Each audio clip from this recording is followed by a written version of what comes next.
Assalamualaikum warahmatullahi wabarakatuh.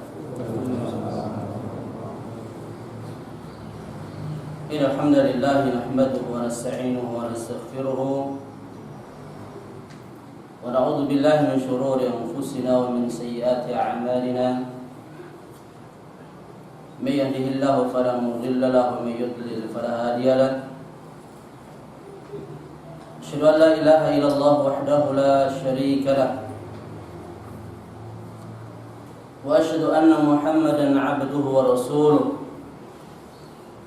Allahumma salli wa sallim wa barik ala rasulina Muhammadin wa ala alihi wa sahbihi wa man sara ala nahjihi ila yaumiddin. Amma ba'd. Ayyuhal ikhwani wa fid din rahimanallahu wa iyyakum. Usini wa iyyakum bitaqwallahi faqad fazal muttaqun. Kama qala Allah Ta'ala ya ayyuhalladzina amanu taqullaha haqqa tuqatih wa la tamutunna illa wa antum muslimun. Fa in ahsanal kalami kalamullah wa khairal hadi hadi Muhammadin sallallahu alaihi wasallam wa syarrul umuri muhdatsatuha fa inna kulla muhdatsatin bid'ah wa kulla bid'atin dhalalah wa kulla dhalalatin finnar. Bapak-bapak, ibu-ibu,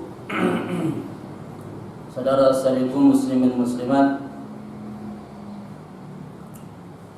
yang semoga Allah Subhanahu wa taala memberikan kepada kita kesehatan, keafiatan, dan kebaikan hidup di dunia maupun di akhirat. Alhamdulillah, pada hari ini Allah Subhanahu wa taala masih memberikan banyak sekali kenikmatan kepada kita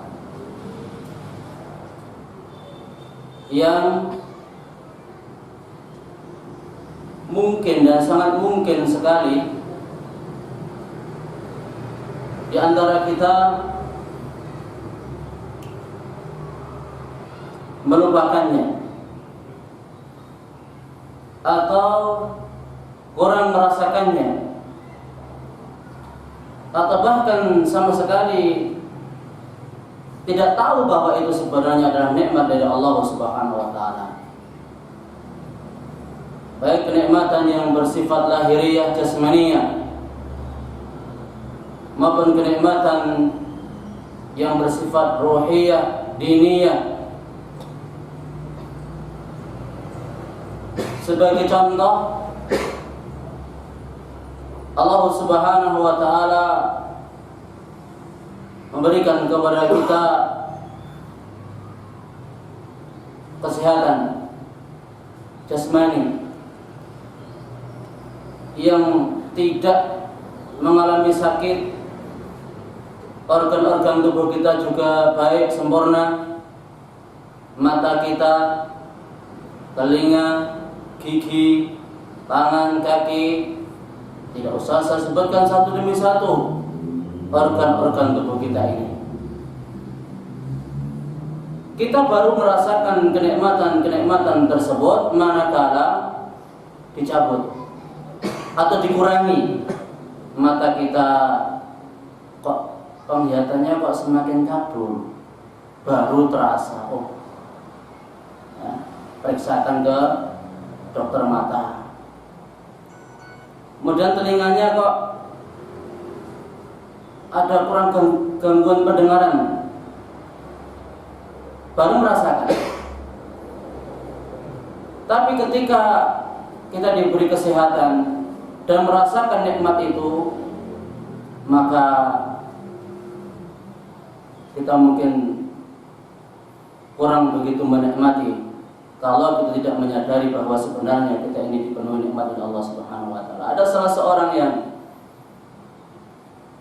dia mengemis, meminta sesuatu, belas kasih sayang dari orang lain.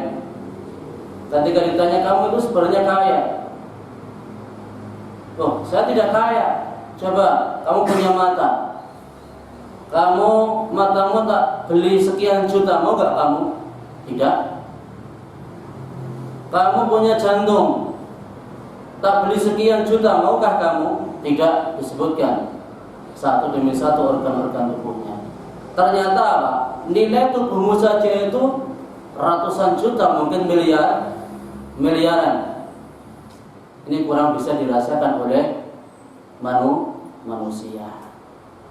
Sebagaimana juga contoh, ini masih berkait dengan kenikmatan jasmania. Ketika kita dulu belum bisa beli sepeda ondel, tahu sepeda ondel ini? Kalau nggak pakai sepeda ondel dulu transportasinya apa? Jalan kaki toh, jalan kaki. Ketika awal-awal baru boomingnya ada sepeda ondel, sepeda kebo itu ya, itu melihat orang naik sepeda kelihatannya enak sekali nggak? Enak. Tapi ketika kita bisa beli sepeda, kita tiap hari naik sepeda, lupa kita dengan nikmat kita punya sepeda. Melihatnya apa? Orang punya sepeda motor. Enak punya sepeda motor, tidak capek ngayuh dan lebih cepat, efisien. Apalagi kalau untuk bisnis bisa lebih jauh. Ketika telah memiliki sepeda motor, apakah antum merasakan nikmatnya punya sepeda motor? Dulu mungkin ketika kita bisa beli sepeda motor yang kaprek-kaprek istilahnya, ya, Yamaha 75 atau 80, itu senang sekali ketika bisa beli pertama. Tapi sekarang sudah bisa beli yang harganya jauh berlipat ganda dengan itu, antum merasakan nikmatnya? Ya mungkin awalnya pertama merasakan, tapi setelah itu kurang. Melihat orang yang punya mobil, wah, orang yang punya mobil enak. Kalau hujan gak kehujanan, kalau panas gak kepanasan. Tapi ketika sudah punya mobil, biasa naik mobil, itu kurang begitu merasakan. Akan merasakan kalau nikmat itu dicabut oleh Allah Subhanahu wa taala atau dikurangi. Dulu rumahnya baru, alhamdulillah kita bisa bangun rumah yang belum ada keramiknya, masih beralaskan tanah, itu aja sudah senangnya bukan main. Betul nggak? Ya. Tapi kemudian, kok lama-lama kok ya nggak pantas, gini dingin, dan nanti untuk anak-anak kurang sehat dan lain sebagainya. Akhirnya dilepo, kemudian di keramik dan lain sebagainya. Oh, ternyata apa? Begitu nikmatnya dunia. Nggak ada habis-habisnya. Makanya betul kata Nabi Sallallahu Alaihi Wasallam bahwa kalau seandainya manusia itu memiliki emas satu lembah, maka dia masih mengharapkan yang 2 lembah. Itulah kenikmatan dunia. Begitu pula kenikmatan agama, kenikmatan ruh. Kenikmatan agama ini juga sedikit orang yang mengetahui. Ini sedikit cerita. Dulu ketika kita di Sukoharjo membangun tempat pengajian seperti ini di rumah salah seorang ikhwan, kita punya yayasan di sana, kita belum punya lembaga pendidikan, belum punya apa-apa. Ketika itu cuman kita mengadakan kajian tiap Ahad sekali, tiap pekan sekali kita undang ustaz-ustaz dari jauh, seperti Ustaz Onur Rafiq, Ustaz Yusuf Usman Ba'itha, dan ustaz-ustaz dari Jogja, bahkan juga dari Karawang, dari Jakarta, dari Gresik. Itu awalnya. Itu awalnya. Dan sangat kita merasakan betapa kita butuh dengan ilmu. Butuh dengan ilmu dan butuh dengan seorang ahli ilmu. Dan kita tidak bayangkan sama sekali kalau di daerah kita atau di tempat kita itu nanti akan ada pondok. Tidak ada bayangan sama sekali. Termasuk antum di sini ada bayangan nggak? Atau mungkin di sini sudah ada bayangan. Ya, kayaknya di sini sudah ada bayangan. Tapi kalau kita dulu nggak ada bayangan sama sekali. Ada pondok di sana. Banyak ustaz-ustaz yang berdatangan ke sana. Sebab kalau sudah ada pondok, ini ibarat magnet. Ya, kalau sudah ada lembaga pendidikan, ini ibarat magnet yang akan menarik orang-orang untuk ikut berdakwah dan ikut meramaikan pendidikan di tempat kita. Dan itu yang kita rasakan, yang kita alami. Namun nikmat yang dulu kita rasakan ketika kita masih sedikit ustaz, ketika kita masih sedikit majelis taklim, itu sekarang kurang kita rasakan kembali. Ya, maka dari itu mumpung Allah Subhanahu wa taala masih memberikan kesempatan kepada antum untuk thalabul ilm, maka syukurilah yang apa yang sudah ada ini, karena Allah telah memberikan janji la in syakartum la azidannakum wa la in kafartum inna adzabi lasyadid. Jikalau kamu bersyukur, pasti aku tambah nikmatku padamu. Dan jikalau kamu kufur, Allah tidak mengatakan akan mengurangi nikmat tersebut, tapi Allah menjanjikan akan mengazab dan mempersiapkan azab kepada orang yang kufur nikmat itu. Bapak, Ibu, saudara-saudariku rahimani wa rahimakumullah, wa azzani Allah wa iyyakum. Ini sebagai muqaddimah dari materi yang akan kita paparkan pada kesempatan pagi menjelang siang ini. Insyaallah kita akan melanjutkan permasalahan-permasalahan yang ada seputar ibadah salat. Kalau pada pertemuan yang lalu, sebulan yang lalu, kita telah sampaikan tentang rukun-rukun salat, syarat-syarat salat. Berikutnya wajib-wajib salat. Wajib-wajib salat. Sebagaimana pendahuluan yang pernah kita sampaikan pada pertemuan yang lalu, bahwa istilah-istilah seperti rukun, syarat, wajib, sunnah dan lain sebagainya, barangkali nanti antum ketika belajar mazhab tertentu itu tidak sama. Tidak sama. Seperti Syafi'iyah dan Malikiyah yang ada misalnya cuma rukun-rukun dan sunnah-sunnah tok. Tapi kalau Hambaliyah dan Hanafiyah, di sana ada wajib-wajib, di sana ada syarat-syarat. Ala kulli hal, yang penting kalau kita dapatkan riwayat ataupun hadis ataupun dalil dari Al-Quran maupun As-Sunnah, kita tidak fanatik kepada mazhab tertentu. Ya, kita tidak menganjurkan untuk fanatik kepada mazhab tertentu, meskipun istilah tentang wajib-wajib sholat ini adalah kita ambil dari mazhab Hambaliyah. Mazhab Hambaliyah, tapi bukan kemudian kita fanatik kepada mazhab tersebut. Sebagaimana Syekh Al-Albani rahimahullah ta'ala, beliau tidak terikat dengan mazhab. Tidak terikat dengan mazhab. Makanya dalam kitab Shalah milik beliau yang merupakan bestseller, itu di sana nggak disebutkan ini syarat, ini rukun, ini wajib dan dibatasi sekian. Syaratnya sekian, rukunnya sekian, wajibnya sekian, tidak. Bisa jadi nanti tambah, bisa nanti kurang berdasarkan tatabbu, berdasarkan penelitian. Maka dari itu, ya, misalnya niat kemarin, niat itu kalau di dalam Syafi'iyah itu merupakan rukun, rukun. Tapi kalau yang kita pelajari kemarin itu merupakan apa? Syarat. Kita tidak begitu mempermasalahkan istilah semacam ini karena para ulama pun mereka berbeda pendapat. Tapi yang kita fokuskan di sini, kita adalah mengupayakan untuk membuat rumusan-rumusan, ya, membuat rumusan-rumusan. Dan nanti kalau seandainya pengetahuan kita, ilmu yang kita pelajari, literatur yang kita gunakan, yang kita pakai untuk belajar masalah fikih ini semakin lengkap, semakin banyak, monggo. Nanti terserah antum, ya. Ya memang seperti itu. Saya belajar juga seperti itu. Dulu, ya saya ketika awal-awal belajar, itu saya itu paling bingung.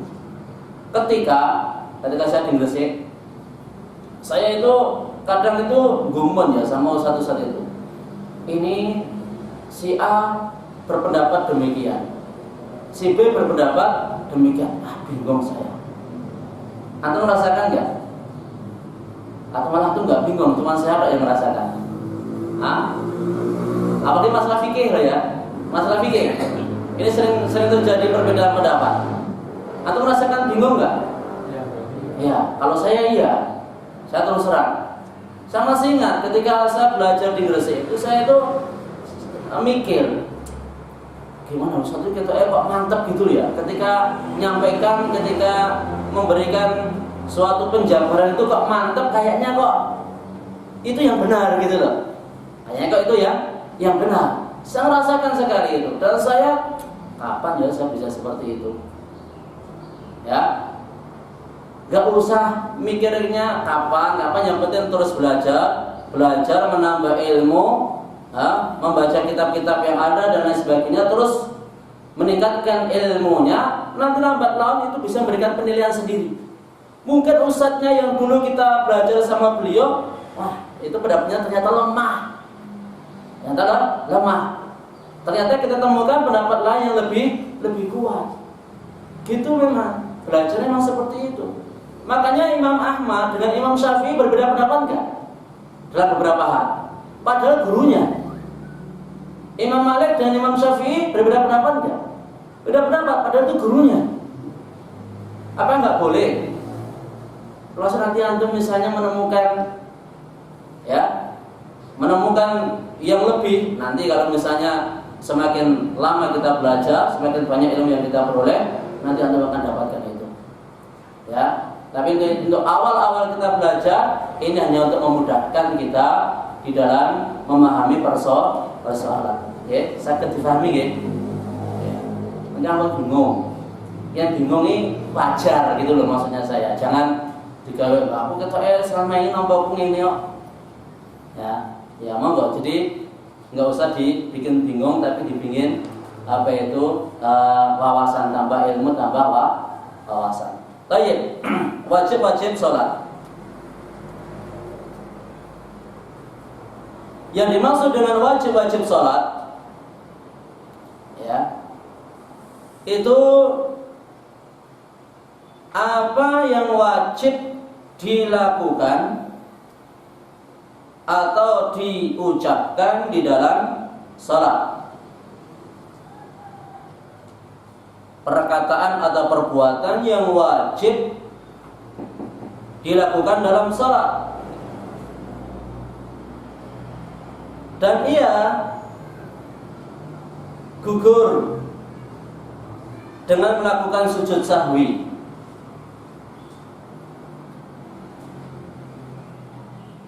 Dan kalau sudah melakukan sujud sahwi, kewajiban ini sudah tertutupi. Namun barang siapa meninggalkannya secara sengaja, salatnya batal. Jika ia mengetahui kewajiban tersebut. Mustalah seperti ini menurut Hanafiyah dan Hambaliyah. Hanya saja Hanafiyah tidak memandang meninggalkan wajib sengaja itu sholatnya batal. Kalau itu menurut Hanafiyah. Kalau Maliki dan Syafi'iyah seperti yang kita sampaikan tadi, mereka hanya menjelaskan tentang rukun dan sunnah saja. Baik, apa saja perkara-perkara yang termasuk wajib sholat? Untuk memudahkan kita dalam menghafal, ya. Kalau syarat kemarin ada 6. Kalau rukun ada berapa? 14. Kalau wajib ada 8. Nanti kita jelaskan sisi-sisi perbedaan dari istilah tersebut. Pertama, seluruh takbir selain takbiratul ihram. Kalau takbiratul ihram masuk apa? Rukun yaitu bagian-bagian dari ibadah salat itu sendiri. Ibarat kalau itu huruf dari A sampai Z, itulah bagian-bagian huruf. Kalau rukun ya dari takbiratul ihram sampai salam, itulah rukun salat. Semua takbir, baik itu takbir mau ruku, takbir mau sujud, takbir perpindahan dari satu gerakan ke gerakan yang lainnya, itu semua hukumnya adalah wajib.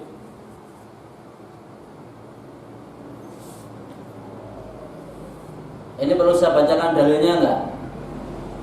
Atau cukup anunya saja, poin-poinnya? Perlu? Oh iya. Dalilnya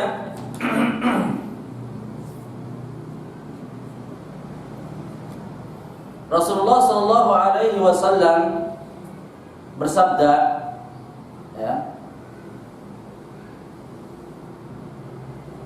dari Abu Hurairah radhiyallahu taala anhu, kana Rasulullah sallallahu alaihi wasallam idza qama ila as-salati yukabbiru hina yaqum, thumma yukabbiru hina yarka'u, thumma yaqulu sami'a Allahu liman hamidah hina yarfa'u sulbahu min ar-rak'ati, thumma yaqulu wa huwa qa'im rabbana lakal hamdu, thumma yukabbiru hina yahwi, thumma yukabbiru hina yarfa'u ra'sahu, thumma yukabbiru hina yasjudu, thumma yukabbiru hina yarfa'u ra'sahu, thumma yaf'alu dhalika fi as-salati kulliha hatta yaqdiyaha, wa yukabbiru hina yaqumu min ath-thintaini ba'da al-julusi, wa qad qala sallallahu alaihi wasallam sallu kama ra'aitumuni usalli. Sahih Irwaul Ghalil. Dari Abu Hurairah radhiyallahu taala yang mengatakan biasanya Rasulullah sallallahu alaihi wasallam bila beliau berdiri salat, beliau bertakbir. Maksudnya bertakbir takbiratul ihram. Kemudian bertakbir ketika hendak rukuk. Kemudian mengucapkan sami Allah liman hamidah ketika beliau mengangkat badannya, ya, badannya dari rukuk. Kemudian ketika berdiri beliau mengucapkan rabbana lakal hamdu. Kemudian beliau bertakbir ketika turun untuk sujud. Kemudian bertakbir ketika mengangkat kepala dari sujud. Kemudian bertakbir ketika sujud yang kedua. Kemudian bertakbir ketika mengangkat kepala dari sujud kedua tersebut. Kemudian beliau melakukan itu seluruhnya sampai dalam salat beliau lakukan itu seluruhnya sampai selesai. Dan beliau bertakbir ketika bangkit dari tahiyat pertama. Bertakbir, ya, dari duduk tahiyat pertama. Dan beliau mengatakan, "Salatlah kamu sebagaimana kamu melihat aku salat."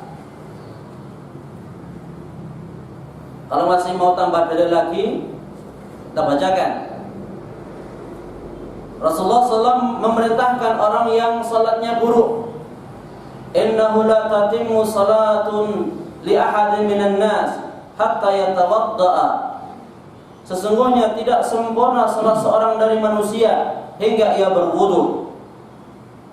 Lalu dia menyempurnakan wudunya. Tsumma yukabbiru wa yahmadullah azza wa jalla wa yuthni alaihi. Kemudian dia bertakbir, memuji Allah, menyanjungnya. wa yaqra'u bima syaa minal Qur'an, kemudian membaca ayat-ayat Al-Qur'an yang dia kehendaki.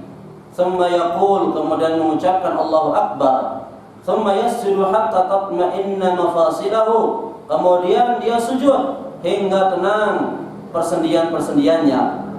Tsumma yaqulu Allahu Akbar, kemudian dia mengucapkan Allahu Akbar. Wa yarfa'u ra'sahu hatta yastawiya qa'idan, kemudian ia mengangkat kepalanya hingga tegak dalam keadaan duduk. Tsumma yarka'u hatta tatma'inna mafasilahu, kemudian dia rukuk hingga tenang persendiannya. Tsumma yaqulu sami'allahu liman hamidah, kemudian ia mengucapkan sami'allahu liman hamidah hatta yastawiya qa'iman, hingga berdiri tegak. Tsumma yaqul, kemudian mengucapkan Allahu Akbar. Tsumma yasjudu hatta tatma'inna mafasilahu, kemudian sujud hingga tenang persendian-persendiannya. Tsumma yaqulu Allahu Akbar, kemudian mengucapkan Allahu Akbar. Wa yarfa'u ra'sahu hatta yastawiya qa'idan, kemudian ia angkat kepalanya hingga tegak dalam keadaan duduk. Kemudian mengucapkan Allahu Akbar, kemudian sujud dan seterusnya. Dan seterusnya.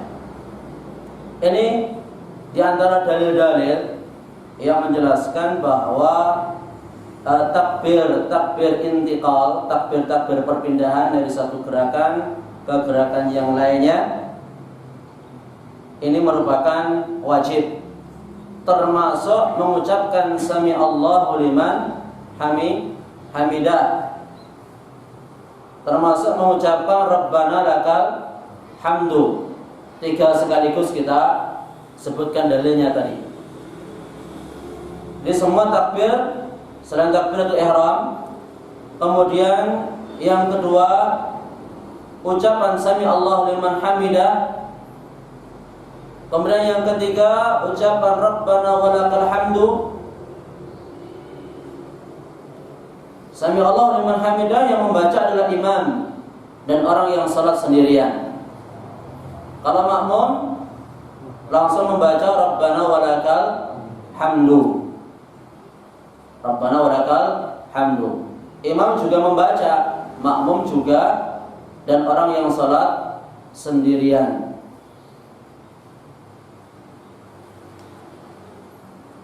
Baik.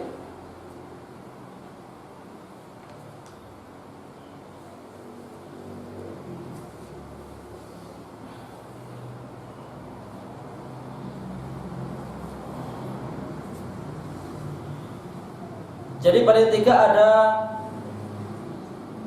kalau kita sebutkan secara rinci, mengapa takbir intiqal, takbir pindah dari satu gerakan ke gerakan yang lain, ucapan sami Allahu liman hamidah dan ucapan Rabbana lakal hamdu itu menjadi wajib sholat. Ada kurang lebih 4 alasan. Ada kurang lebih 4 alasan. Alasan yang pertama, tadi sudah kita bacakan hadis yang pertama, hadisnya Abu Hurairah radhiyallahu taala an. Karena Nabi SAW begitu terus amalan yang biasa dilakukan Nabi Sallallahu Alaihi Wasallam. Alasan yang kedua, perintahnya Nabi SAW kepada orang yang buruk salatnya. Kemudian yang ketiga, Nabi SAW mengatakan wa idza kabbara fakabbiru. Wa idza qala sami Allahu liman hamidah faqulu Allahumma rabbana lakal hamdu. Bila imam takbir, maka bertakbirlah kalian. Ini meliputi takbir-takbir perpindahan juga. Dan bila ia mengucapkan sami Allahu liman hamidah, ucapkan oleh kalian Allahumma rabbana lakal hamdu. Ini alasan yang ketiga. Alasan yang keempat, anna syi'arul intiqal min ruknin ila akhar. Ini merupakan syiar perpindahan dari satu rukun ke rukun yang lain dan dari satu keadaan ke keadaan yang lain. Maka dari itu, 3 perkara ini, yaitu takbir, pindah satu dari satu gerakan-gerakan yang lain, sami Allahu liman hamidah, Rabbana lakal hamdu, ini wajib di dalam salat atas orang yang salat sendirian, imam ataupun makmum. Menurut pendapat yang sahih, menurut pendapat yang sahih. Wallahu taala alam bis-shawab. Jadi kalau setelah sami Allah liman hamidah itu ada beberapa lafal ya. Jangan bingung nanti. Saya baca Rabbana walakal hamdu. Ini kok Rabbana lakal hamdu, yang benar yang mana? Ada beberapa riwayat Rabbana walakal hamdu boleh, Rabbana lakal hamdu boleh, Allahumma Rabbana walakal hamdu boleh, Allahumma Rabbana lakal hamdu juga boleh. Semua ada riwayatnya. Mana saja jenengan pernah baca, yang penting ada riwayatnya dan sahih, silahkan diamalkan.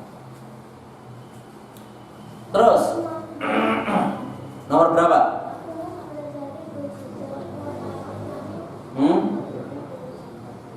Nomor berapa? 4 atau 5? Hah? Nomor 4. Nomor 4, ta'zimur rabb halal ruku'. Mengagungkan Allah Subhanahu wa taala ketika rukuk. Yaitu ketika rukuk membaca subhana rabbiyal azim. Subhana rabbiyal azim. Kalau ketika sujud baca subhana rabbiyal a'la. Maha suci Rabbku yang maha agung.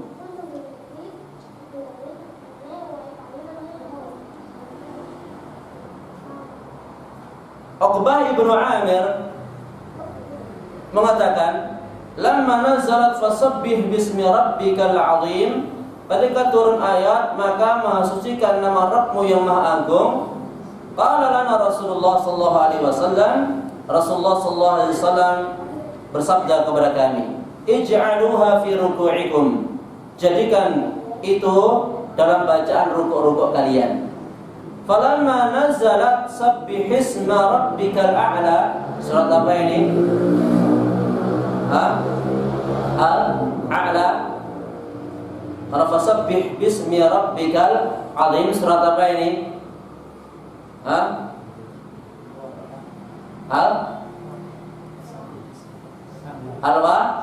Al-waqi'ah. Fasabbih bismi rabbikal azim, ya.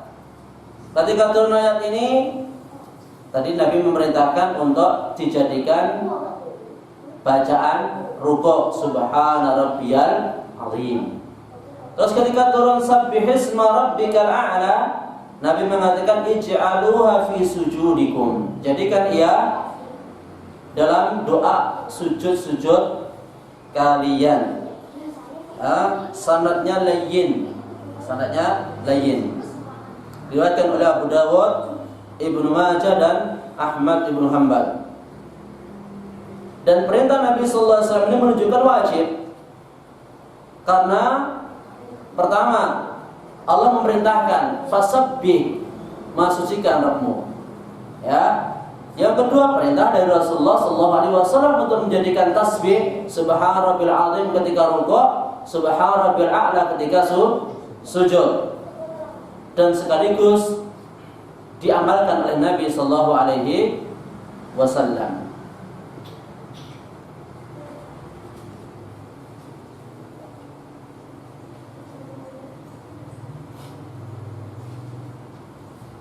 Juga berdasarkan hadis Hudzaifah radhiyallahu taala an, "Shallaitu ma'an Nabi sallallahu alaihi wasallam fa kana yaqulu fi ruku'ihi subhana rabbiyal azim wa fi sujudi subhana rabbiyal a'la." Aku pernah salat bersama Nabi sallallahu alaihi wasallam, ketika rukuk beliau mengucapkan atau membaca subhana rabbiyal azim, dan dalam sujud membaca subhana rabbiyal a'la. Kalau jumhur ulama berpendapat tasbih rukuk maupun sujud ini sunnah bukan wajib. Tapi kalau kita perhatikan dalil-dalil yang ada, berisi apa? Perintah. Yang mana hukum asal perintah menunjukkan apa? Wajib. Al-aslu fil amr lil wujub. Hukum asal perintah itu menunjukkan wajib. Dalil yang ketiga, hadisnya Ibnu Abbas radhiyallahu taala anhuma. Kalau tadi dari yang kedua sahih li ghairihi, diriwayatkan oleh Tirmidzi, Abu Dawud, An-Nasa'i dan Ibnu Majah. Dalil yang ketiga, Ibnu Abbas menyampaikan bahwa Nabi sallallahu alaihi wasallam bersabda, "Ala wa inni nuhitu an aqra'al Qur'an raki'an aw sajidan, fa amma ar-ruku' fa'azzimu fihi ar-rabb 'azza wa jalla, wa amma as-sujud fajtahidu fi ad-du'a, fa qaminun ay yustajaba lakum." Ketahuilah sesungguhnya aku pernah dilarang untuk membaca Al-Quran manakala rukuk ataupun sujud. Maka ketika rukuk, agungkanlah di dalamnya Allah Subhanahu wa ta'ala. Adapun ketika sujud, bersungguh-sungguhlah dalam berdoa, maka dijamin dikabulkan untuk kalian. Ya, dikabulkan untuk kalian. Jelas? Berikutnya, nomor tadi langsung dua loh. Bacaan rukuk, bacaan sujud. Berarti 3 tambah 2 5. Berikutnya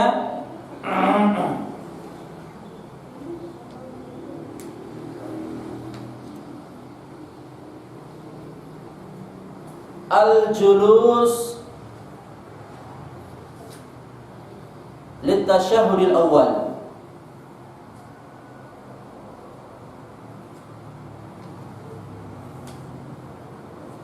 Yaitu duduk tasyahud awal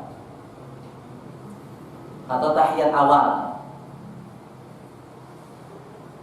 Jadi duduknya duduk untuk tasyahud awal beserta bacaan tasyahud awal itu adalah wajib salat.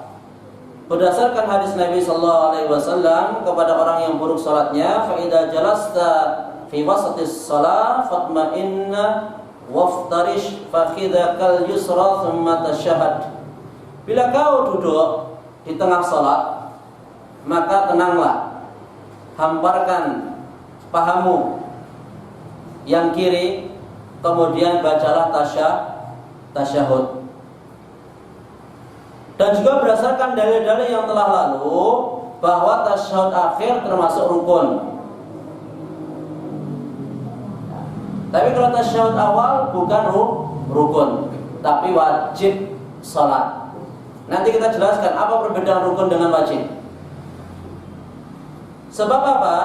Alasan yang lainnya ketika Nabi sallallahu alaihi wasallam lupa melakukan tasyahud awal, Nabi tidak kembali, tapi ditutup dengan sujud sahwi. Kemudian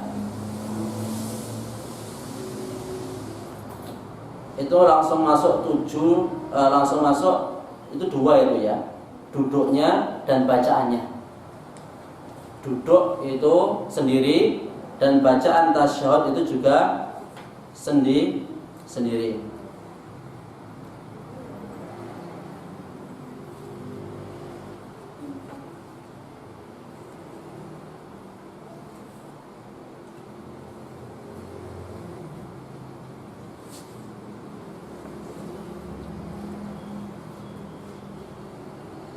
Sudah? Kemudian doa di antara 2 sujud, ya, itu doa Rabbighfirli itu tadi sudah termaktub di hadis pertama yang kita bacakan tentang penjelasan tata cara sholatnya Nabi Sallallahu Alaihi Wasallam. Meskipun ada yang memasukkan sutrah itu termasuk wajib, ya, sutrah itu termasuk wajib, tapi ini adalah perbedaan pendapat di kalangan ulama. Dalam kitab Al-Wajiz sejarah disebutkan wajib membuat sutra, yaitu termasuk bagian dari wajib sholat. Wallahu ta'ala alam bisawab. Terus kita ulangi lagi, ya. Yang termasuk wajib sholat, 1, seluruh takbir selain takbiratul ihram. 2, bacaan subhan rabbil azim ketika rukuk. 3, ucapan sami Allah liman hamidah bagi imam dan orang yang salat sendirian. Yang keempat, ucapan rabbana walakal hamdu bagi imam, makmum dan orang yang salat sendirian. Yang kelima, doa ketika sujud, ya, subhana rabbil a'la. Yang keenam, doa di antara dua sujud, rabbighfirli, ya. Kemudian yang ketujuh, duduk tasyahud awal. Dan yang kedelapan, bacaan tasyahud awal. Pertanyaan, bagaimanakah hukum orang yang meninggalkan salah satu di antara wajib salat tadi? Jawab. Biasanya saya yang jawab ya. Jadi kalau antum yang jawab juga apa-apa.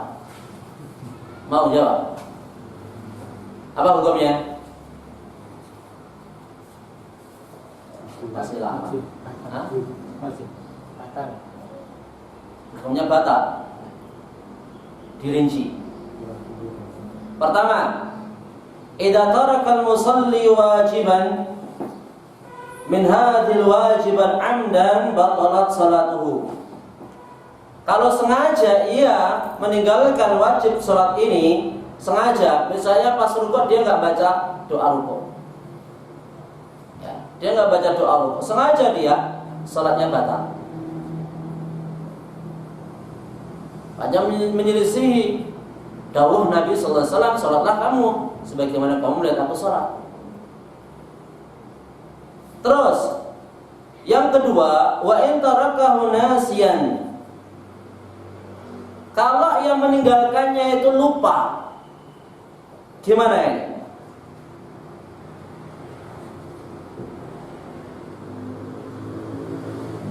Kalau lupa kan ada beberapa keadaan loh. Pertama, lupa, ya, lupa melakukannya, tapi belum nyampe ke rukun berikutnya. Misalnya lupa tasyahud awal. Sering tuh ini. Siapa yang nggak pernah lupa? Hah?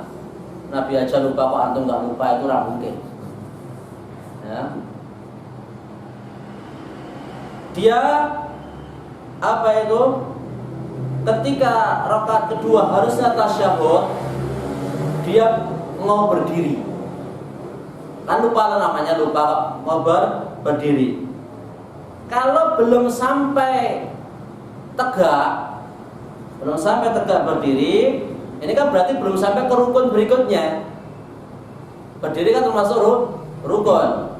Maka dia balik, kemudian sempurnakan sholatnya. Sempurnakan sholatnya tasyahud. Kemudian sujud sahwi sebelum salam. Kemudian salam. Itu nanti pembahasan sujud sahwi kita akan jelaskan lebih lanjut. Tapi kalau nanti ya, lupanya itu sudah nyampe rukun berikutnya, sudah membaca Al-Fatihah atau bahkan mau rukuk, wah tadi aku belum tasyahud. Maka bagaimana? Teruskan aja. Ya, nggak usah balik, karena mungkin nanti akan sangat lucu kalau kita temukan di suatu jamaah antara imam dan makmumnya itu sama-sama nggak ngerti hukum sholat. Ya, lucu nanti. Ceritanya itu ya lucu-lucu. Ada yang imamnya ketika diingatkan oleh makmum ini nggak paham-paham, akhirnya makmumnya sholat sendiri. Ya. Seperti diingatkan misalnya tidak tasyahud, ya, dia langsung berdiri dan nggak paham apa itu komando dari jamaah subhanallah, itu nggak paham maksudnya apa. Dan ketika selesai sholat pun juga nggak pakai sujud sahwi, nggak pakai sujud sahwi. Nanti insya Allah dalam bab sujud sahwi kita sampaikan insya Allah. Jadi itu hukum orang yang meninggalkan salah satu dari wajib sholat, apakah itu tasyahud awal atau yang lainnya. Ada berapa keadaan? 3. Keadaan pertama, kalau meninggalkannya sengaja batal.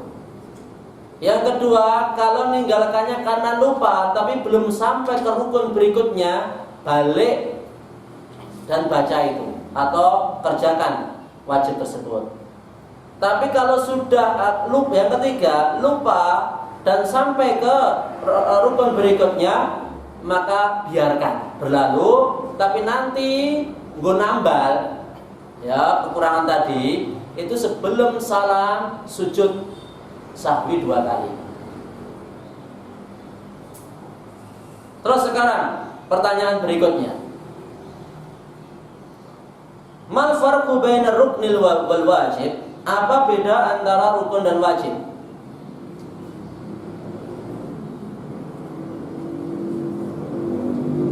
Ini mohon maaf walaupun jenengan bukan santri dan bukan pelajar, tapi kalau saya beri pertanyaan seperti ini nggak apa-apa toh? Nggak bikin tambah beban toh? Ya.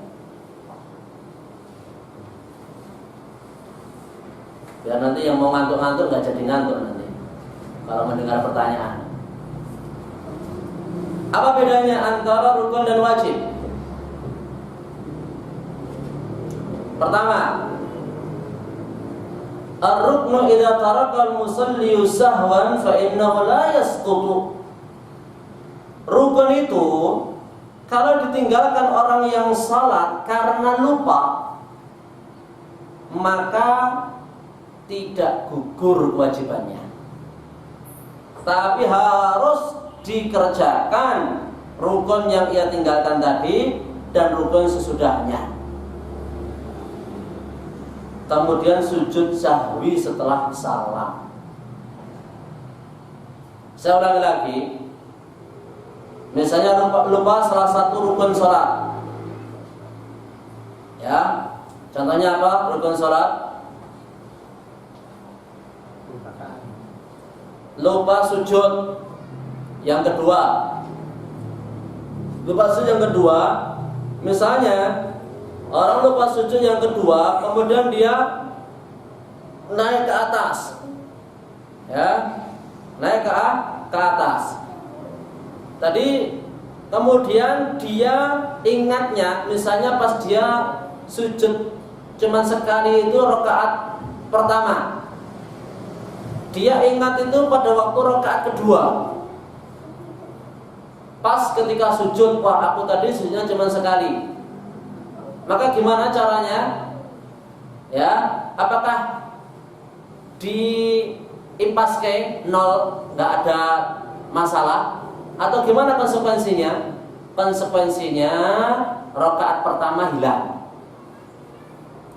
Rakaat pertama dihilangkan, yang sekarang dia kerjakan rakaat kedua itu dia jadikan rakaat kedua. Dia jadikan rakaat pertama.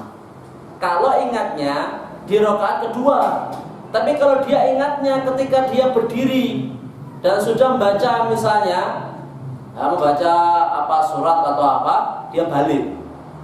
Dia balik, ya. Dia balik, tapi nanti akhirnya juga sama endingnya. Setelah salam dia sujud 2 kali. Pembahasan lebih lanjut di sujud sahwi. Hanya mukadimah dulu. Ini rukun. Berarti penting banget nggak rukun ini? Penting, ya, penting. Yang kedua, kalau wajib lupa dikerjakan orang yang salat, maka tidak harus dikerjakan dia.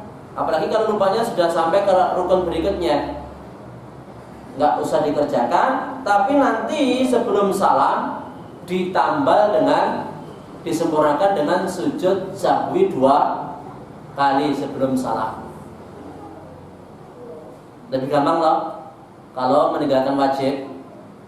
Tapi kalau sengaja batal loh. Ini kalau seandainya lupa. Ya, tapi kalau rukun konsekuensinya lebih berat.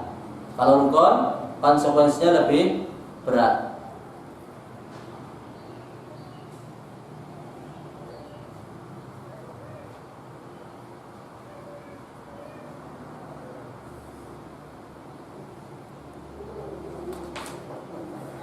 Baik.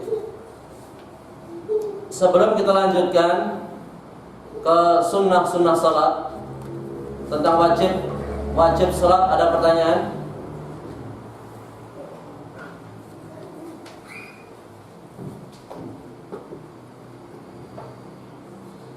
Kayaknya kita lanjutkan. Yang itu bacaan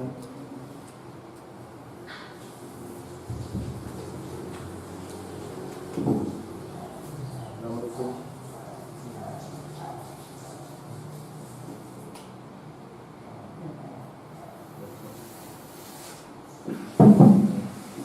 Assalamualaikum warahmatullahi wabarakatuh.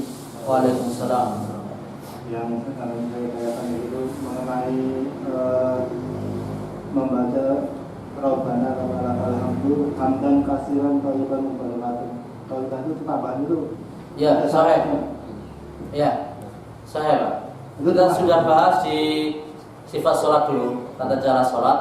Ya, ada beberapa lafal. Ya, Allahu Akbar kabira, apa itu? Hamdan katsiran thayyiban mubarakan fi. Ya. Assalamualaikum warahmatullahi wabarakatuh. Salam. Masih ada yang lain? Assalamualaikum Ustaz. Salam. Kalau kita ragu-ragu apa lupa apa enggak itu gimana Ustaz? Kalau ragu-ragu, Iya. ragu-ragu ngapa Pak? Maksudnya sebenarnya tadi kita itu kayak sujud kedua itu rakaat pertama misalnya. Pembahasannya itu nanti di sujud sahwi. Sujud sahwi itu ada 3. Karena nambah, karena ngurangi, atau karena ragu-ragu. Mau kita bahas sekarang? Ya, urut dulu aja. Sunnah-sunnah salat. Apa yang dimaksud dengan sunnah-sunnah salat? Kullu ma'adal arkan wal wajibat, semua selain rukun dan wajib-wajib salat, sebagaimana yang telah kita sebutkan dalam sifat salat, selain itu masuk ke dalam sunnah salat. Yusabu fa'iluha wa la yu'aqabu tarikuha. Orang yang melakukannya diberi pahala dan yang meninggalkannya tidak diberi sanksi. Dan sunnah-sunnah salat ini ada yang berupa perkataan-perkataan, ada yang berupa perbuatan. Apa saja contoh sunnah-sunnah qauliyah atau sunnah-sunnah yang berupa perkataan? Pertama, doa istiftah. Doa istiftah, meskipun ada sebagian ulama yang masukkan ini wajib. Kalau jumhur ulama sunnah. Kemudian bacaan ta'awud sebelum Al-Fatihah. Kemudian bacaan bismillah.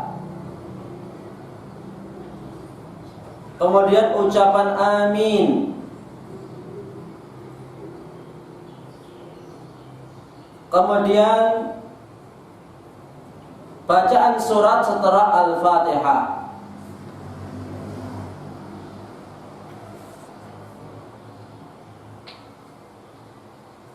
Apakah masih ada yang lainnya? Masih ada.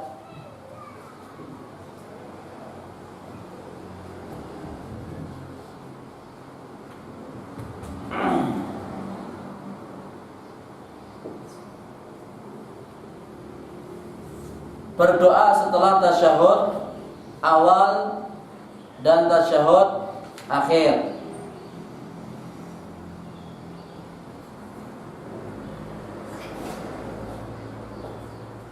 Zikir dan doa sesudah salat.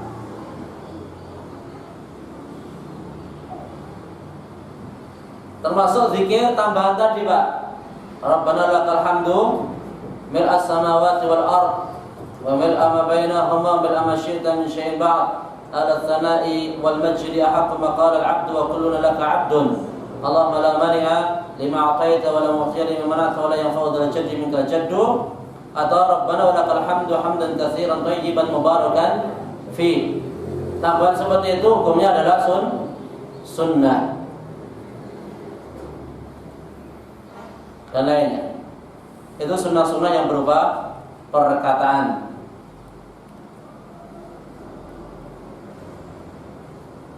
Yang kedua, sunnah-sunnah yang berupa perbuatan. Mengangkat kedua tangan ketika takbir, termasuk sunnah. Termasuk meletakkan tangan kanan di atas tangan kiri di atas dada ketika berdiri, sunnah. Duduk seperti posisi tahiyat pertama dan juga pada seperti posisi tahiyat kedua, itu semua adalah sunnah.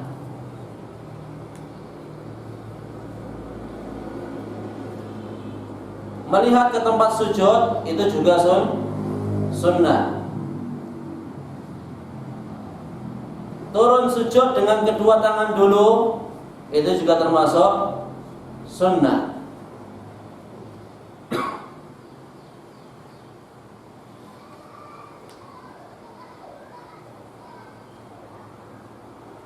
Memanjangkan duduk di antara dua sujud juga sunnah.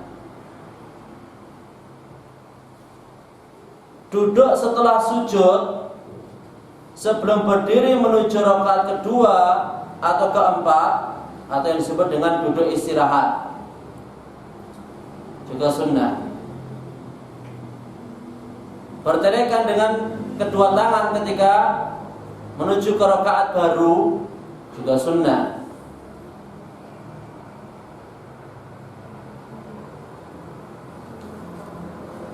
Kemudian berisyarat dengan jari telunjuk dan melemparkan pandangan ke jari telunjuk, itu juga sunnah yang berupa perbuatan.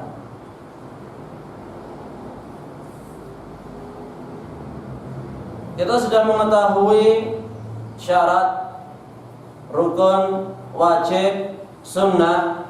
Kita lengkapi sekalian, yaitu perkara-perkara yang mubah, yang boleh dilakukan ketika salat.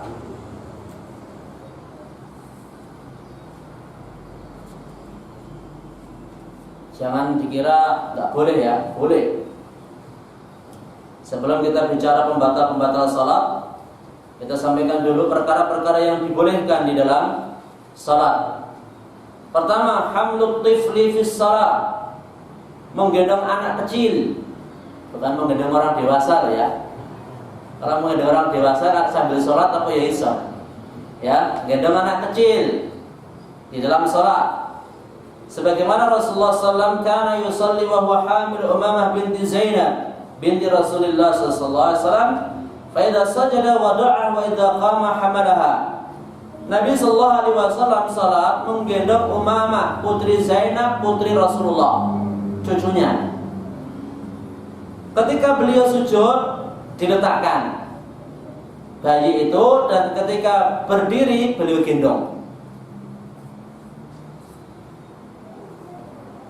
Hadisnya Sahih Bukhari dan Muslim. Kemudian yang kedua, berjalan sedikit untuk suatu keperluan, bukan jalan-jalan ya. Beda loh antara berjalan dengan jalan-jalan. Nah, kalau sholat sambil jalan-jalan batal. Ya, berjalan sedikit untuk suatu keperluan. Karena Rasulullah sallallahu alaihi wasallam yusalli fil bait. Nabi sallallahu alaihi wasallam pernah salat di rumah. Wal babu alaihi mughlaq, pintu rumah tertutup. Fajitu tahtu famasya fafatahali. Aku datang, yaitu Aisyah, aku datang minta dibukakan pintu, maka beliau berjalan membukakan pintu untukku. Tapi rumahnya Rasulullah bukan rumah kayak istana. Nah, soalnya di sini pintunya di sana. Rumahnya kan kecil. Ya, rumahnya kecil Rasulullah. Lalu beliau sujud saja. Itu tempat tidur dengan sujud beliau kan apa itu? Sampai nyingkirkan kakinya Aisyah. Rumahnya kita pokoknya jauh lebih dari cukup. Kemudian summa raja ila musallahu. Selesai membukakan pintu, beliau balik ke tempat salatnya. Dan memang pintunya rumahnya Nabi SAW itu letaknya di arah kiblat. Jadi kalau salatnya menghadap sana, ya pintunya di sana pasang. Jadi dibukakan. Hadisnya sahih, Hasan, dihasankan di Albani.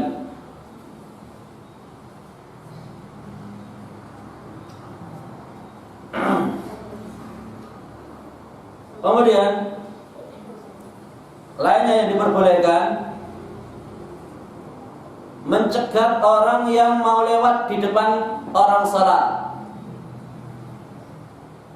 Jadi kalau ada orang yang nekat mau melewati tempat salat kita, ya tempat sujud kita, pada sudah setelahnya, cegat. Boleh melakukan gerakan seperti itu, boleh. Kemudian membunuh ular, kalajengking dan hewan yang mengganggu di dalam salat. Nabi sallallahu alaihi wasallam perintahkan membunuh al-aswadaini fi salat. Apa al-aswadaini? Al-aqrab wal hayya, kalajengking dan ular. Ya, boleh dibunuh. Jadi misalnya dengan salat tiba-tiba ada ular. Yang wani dipateni, tapi rawani yo melayu kok piye. Iya, orang wani kok. Nah, namanya nggak berani kan, daripada sholatnya takut malah nggak khusyuk. Ya lari ngambil gebuk dulu, ya digebuk atau panggil orang gitu. Tapi kalau berani ya gitu, ya dibunuh, mengganggu ini. Terus menyingkirkan kaki orang yang tidur karena suatu keperluan, sebagai tadi yang kita sampaikan. Kemudian melepaskan sandal dan semisalnya di tengah salat karena suatu keperluan. Karena suatu keperluan, misalnya, wah kopiahnya kena najis, lemparkan. Ya. Lalu dulu Nabi SAW salat, di tengah salat beliau melemparkan sandal, diikuti oleh para sahabat. Karena diberitahu oleh malaikat Jibril bahwa sandal beliau ada najisnya. Kemudian yang diperbolehkan juga yaitu meludah pada pakaian ataupun pada sapu tangan. Sebagaimana hadis Nabi sallallahu alaihi wasallam, "Inna ahadakum idza qama yusalli," bila seorang dari kamu berdiri salat, fa inna Allah tabaraka wa ta'ala qibala wajhihi, maka Allah Subhanahu wa ta'ala ya berhadapan dengannya, ya di hadapan dia. Fala yabsaqanna qibala wajhihi, maka jangan meludah ke bagian depan, karena Allah di hadapan kita. Wala an yamini, jangan di sebelah kanan, tapi apa? Meludahlah ke sebelah kiri, ya. An yasari tahta rijlil yusra, meludah ke kiri di bawah kaki kiri.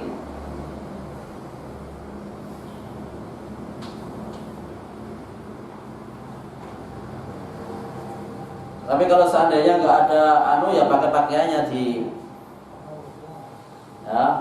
buat untuk tempat ludah itu. Ya, ini kalau di Masjid Nabawi ketika itu masih berupa tanah pasir. Tapi kalau di tempat kita ya permadani nanti dengan ludah. Itu bahaya. Ya, ini maksudnya diperbolehkan kalau memang tempatnya ada. Misalnya di hutan atau di mana. Terus yang diperbolehkan lainnya memperbaiki baju. Ya, memperbaiki baju, misalnya bajunya kurang rapi atau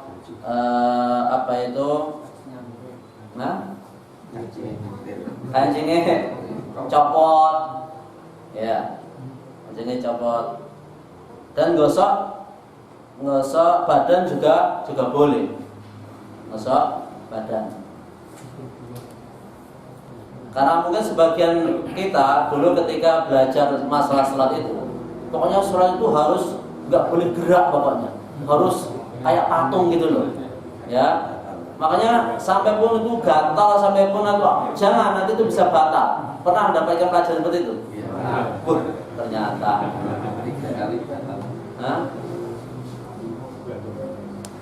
Kemudian membaca tasbih subhanallah bagi lelaki dan tepuk tangan bagi wanita ketika mengingatkan sesuatu dalam sholat. Boleh. Kemudian berpaling ke kanan atau ke kiri karena suatu keperluan juga boleh. Apa dalilnya? Dari Jabir yang mengatakan ishtaka Rasulullah sallallahu alaihi wasallam fa shallaina wara'ahu wa huwa qa'id. Rasulullah sallallahu alaihi wasallam sakit. Kami sholat di belakang beliau dan beliau dalam keadaan duduk. Wa Abu Bakrin yusmi'un nas takbirahu, dan Abu Bakar ini Wa Abu Bakrin yusmi'un nas takbirahu, memperdengarkan bacaan takbirnya Rasulullah kepada manusia.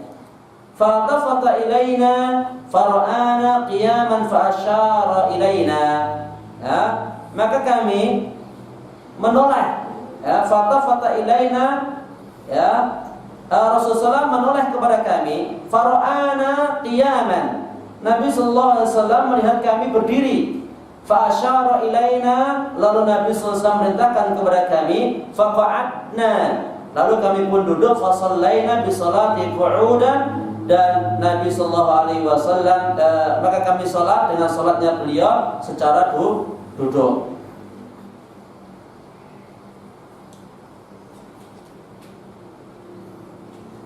Dalil yang lebih jelas lagi, ya.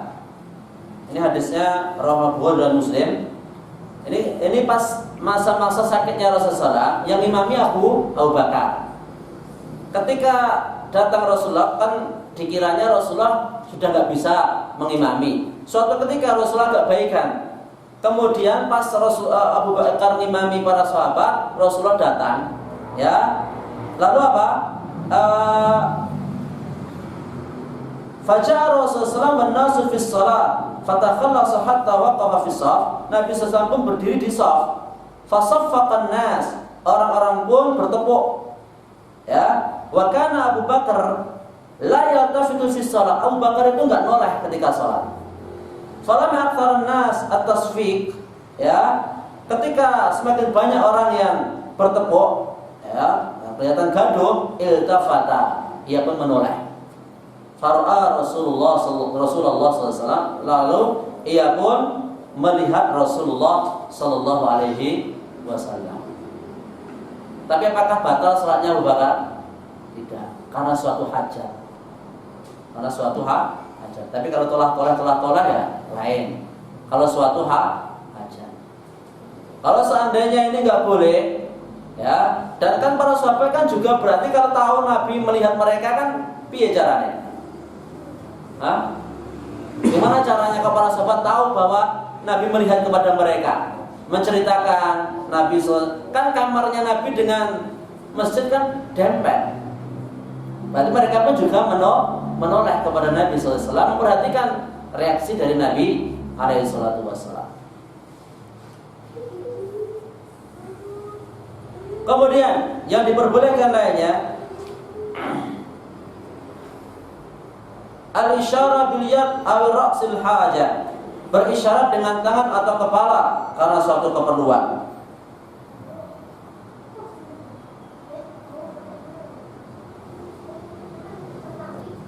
Termasuk juga pernah Nabi Sallallahu Alaihi Wasallam ini sholat bersama Ibnu Abbas saat ia masih kecil, sholat malam. Ibnu Abbas ini berdiri di sebelah kiri beliau, lalu dipegang kepalanya, diputer, ditaruh, ditempatkan di sebelah kanan beliau. Ini Nabi pas sholat. Boleh nggak berarti? Boleh.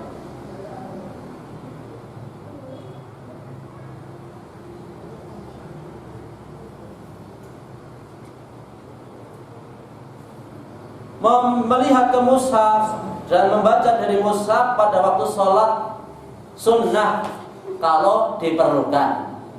Kalau nggak diperlukan ya nggak perlu.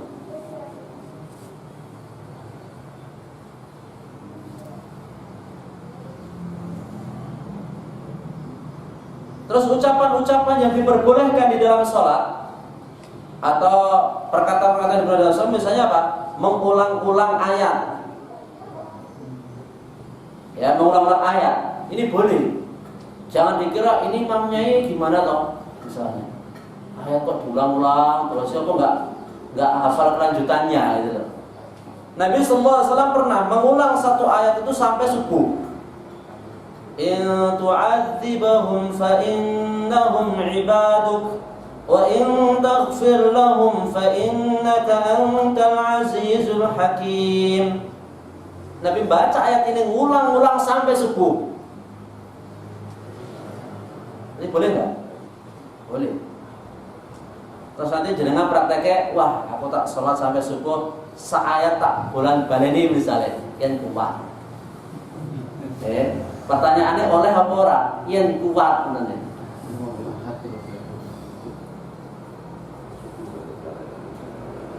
Tamim ad-Dari mengulang-ulang ayat ini.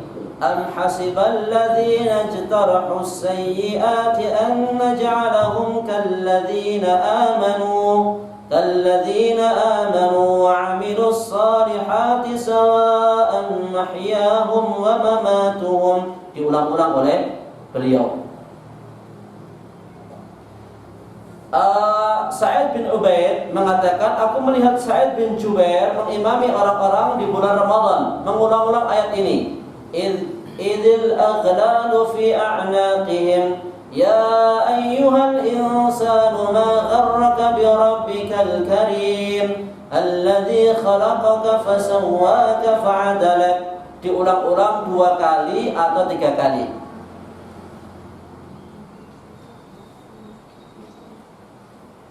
Tapi ada keterangan tambahan di sini, walam yunqal hadza fi salatil fardh. Ini tidak dinukil dilakukan pada sholat fardu, maka meninggalkannya lebih aula, lebih utama. Jadi mengulang-ulang ayat ini pada waktu sholat sunnah, pada waktu sholat sunnah.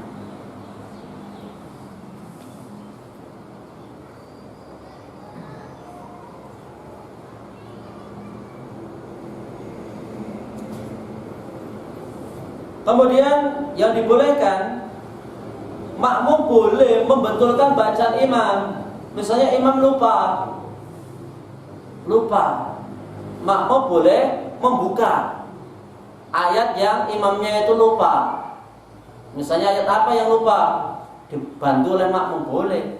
Pernah Rasulullah SAW salat lalu membaca surat dalam surat tersebut dan falu bisa alaihi, beliau dijadikan lupa.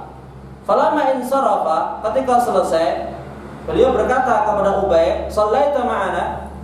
Kamu salat bersama kita? Iya. Fama mana'aka?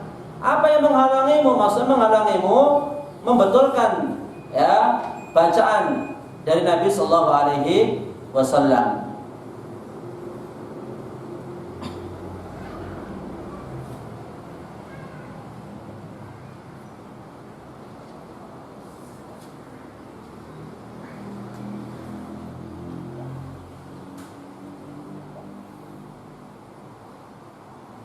Tapi perlu dicatat ketika mau membetulkan bacaan imam, jangan pas imam itu mengulang-ulang ayat. Ya. Karena barangkali ketika dia mengulang-ulang ayat itu dia mengingatkan dirinya sendiri, bukan karena lupa. Bukan karena lupa.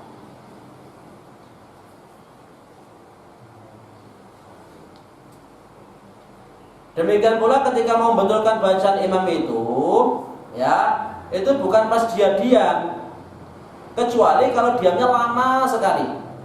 Lama. Wah, ini kemungkinannya lupa. Tapi kalau diamnya cuma sebentar, langsung dibetulkan. Padahal nggak lupa.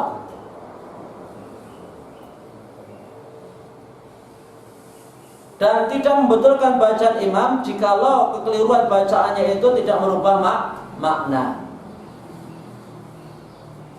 Terus yang diperbolehkan lainnya adalah menangis di dalam salat. Ini boleh.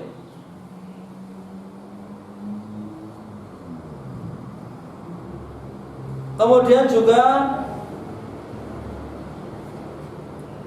ada apa ya?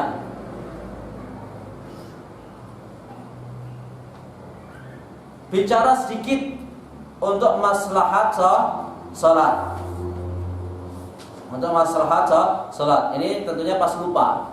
Pas lupa Nabi SAW belum merampung sholat, beliau sudah salam. Kemudian beliau tanya apakah sholatnya ketika ditanya, ya, aku suratis sholat ya Rasulullah, apakah sholatnya di qasar wahai Rasulullah, ataukah engkau lupa? Kullu dzalika lam yakun, semuanya itu enggak terjadi. Ini berbicara di dalam sholat. Karena apa? Masih terhitung sholat, baru 2 rakaat. Padahal sholatnya sholat zuhur atau sholat asar. Kemudian boleh juga membaca alhamdulillah bagi orang yang bersin.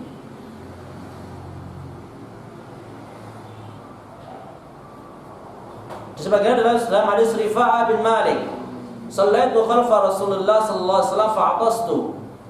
Aku sholat di belakang Rasul, aku pun bersin. Faqultu, aku mengatakan, alhamdulillah hamdan katsiran thayyiban mubarakan fihi mubarakan alaihi kama yuhibbu rabbuna wa yarda.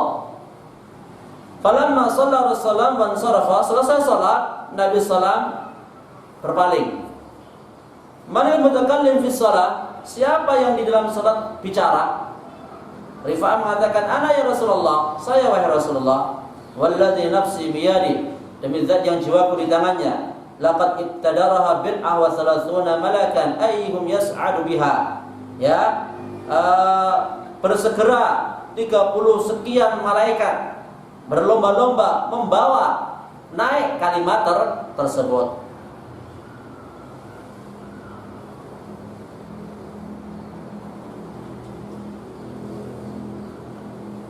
Hadis yang lain, ya, ini hadisnya diriwayatkan oleh Tirmidzi, Nasa'i, Bukhari, namun di sana tidak disebutkan orang yang bersin. Dalam hadis Muawiyah bin Hakam, bainama ana usalli ma'an Nabi sallallahu alaihi wasallam, ketika aku tengah salat bersama Nabi, in aqasa rajulun minal qaum, tiba-tiba ada seorang yang bersin, yang mengucapkan alhamdulillah. Aku katakan yarhamukallah. Di sini yang dilarang oleh Nabi sallallahu alaihi wasallam siapa? Yang dilarang adalah Muawiyah ibnul Hakam mengucapkan yarhamukallah. Tapi yang bersin membaca alhamdulillah ditegur Nabi enggak? Tidak. Berarti menunjukkan diperbolehkan.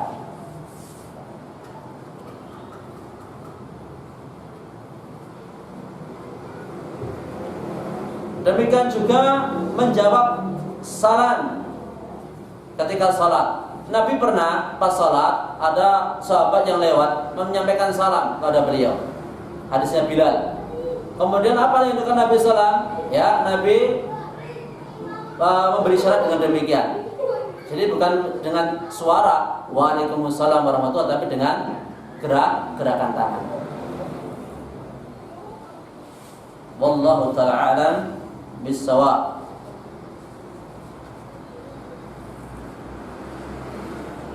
Berikutnya, ini sebelum ke sujud sahwi supaya komplit pembahasannya, hal-hal yang dilarang di dalam salat.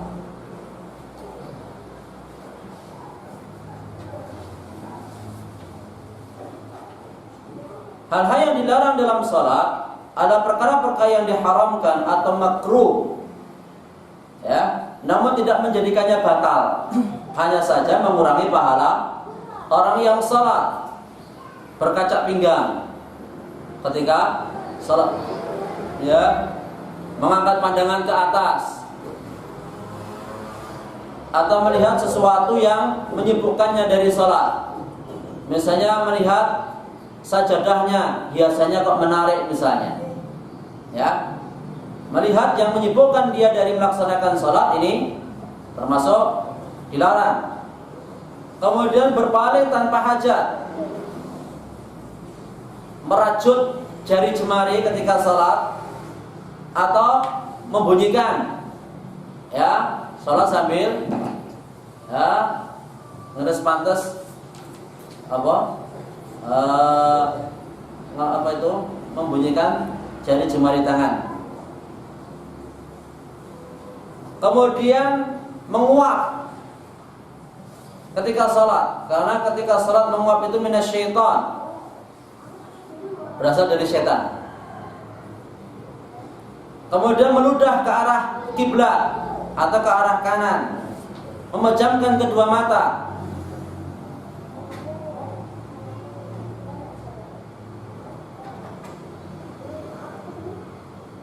membaca Al-Quran ketika rukuk maupun sujud. Tapi kalau pas kita membaca doa yang kita ambil dari Al-Quran boleh. Bukan maksudnya membaca Al-Quran, tapi maksudnya kita membaca doa, bukan membaca Al-Quran. Kemudian merebahkan, ya, merebahkan siku ketika sujud. Ini juga termasuk dilarang.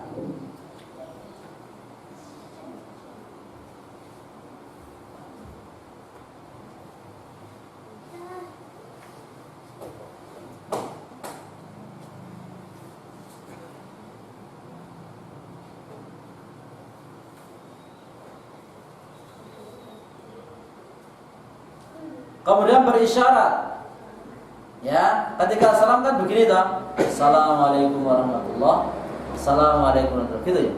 Pernah lihat? Ya, nggak ada keterangannya.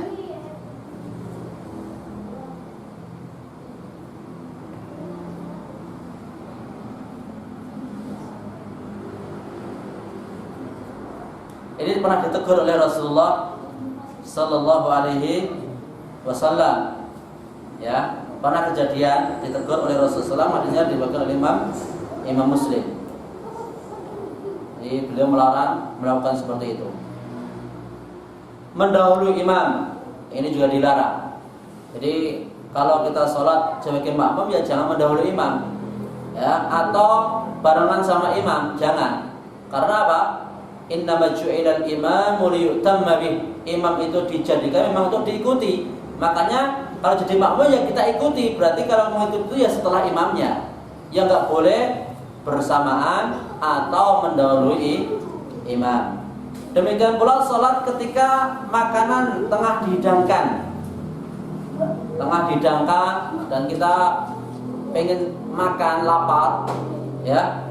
Terus ya kalau makanan dihidangkan kita kenyang misalnya, nggak butuh makan ya nggak apa-apa, nggak akan ganggu. Tapi kalau pas dihidangkan makanan kita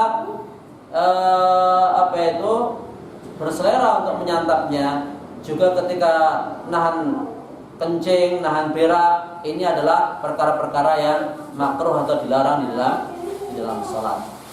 Semua hal yang akan mengurangi atau bahkan membatalkan pahala salat itu dilarang dalam Islam. Kemudian yang terakhir tentang pembatal salat. Pembatal salat: 1. Meninggalkan salah satu rukun atau syarat secara sengaja atau lupa. sengaja atau lupa meninggalkan salah satu rukun atau syarat, batal. Contohnya meninggalkan salah satu rukun sengaja, tidak rukuk satu kali, batal. Ya. Meninggalkan syarat, batal. Atau meninggalkan wajib secara sengaja, juga batal. Banyak bergerak tanpa penting. Jadi ya seperti ya monyet itu yang dikit-dikit gerak, dikit-dikit gerak. Itu lebih mirip ya gerakan hewan daripada gerakan orang yang sholat. Ya. Kemudian membuka aurat sengaja. Tapi kalau nggak sengaja ya nggak apa-apa. Berbicara, tertawa, makan, minum sengaja di dalam sholat.